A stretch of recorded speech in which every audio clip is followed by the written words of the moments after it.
சிம்ம ராசி அன்பர்களே, புதாத்திய யோகத்தில் யோக கிரகங்கள் வலுவுடன் இந்த வாரம் உலவுவதால் உங்களுக்கு எந்த வகையிலும் துணிவு, புதிய முயற்சிகள், முதலீடுகள், பிறருடைய கூட்டு முயற்சியால் நன்மைகள், இவைகளெல்லாம் உங்களுக்கு நல்ல விதமாக அமையும். எதிர்பார்ப்புகளோ எதிரிகளுடைய சூழ்நிலைகளோ ஏமாற்றங்களோ இவையெல்லாம் தவிர்க்கப்பட்டு உங்கள் விருப்பமான சில விஷயங்களை நிறைவேற்றிக் கொள்ளக்கூடிய வாரமாக இந்த வாரம் இருக்கக்கூடும். எந்த வகையிலும் சில நிலுவைகள் மற்றும் தனக்கு வரவேண்டியவைகள், தனக்கு கிடைக்க வேண்டிய சில பொறுப்புகள், புதிய வேலை வாய்ப்புகள் இதெல்லாம் கைகூட அதிக சந்தர்ப்பங்கள் இருக்கின்றன. குடும்பம் பணிகளில் நல்லதொரு ஒத்துழைப்பும் உங்களுக்கு நல்லதாகவும் இருக்கும். அது உங்களுடைய முன்னேற்றத்திற்கு உடன்பாடாகவும் இருக்கும்.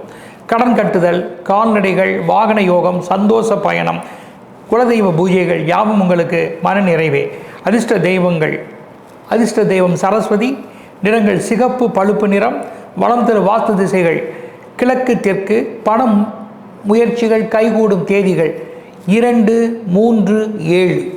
வழிபாடு சகலகலா வள்ளியும் காயத்ரி தேவியினுடைய ஸ்லோகங்களும் படிப்பதே.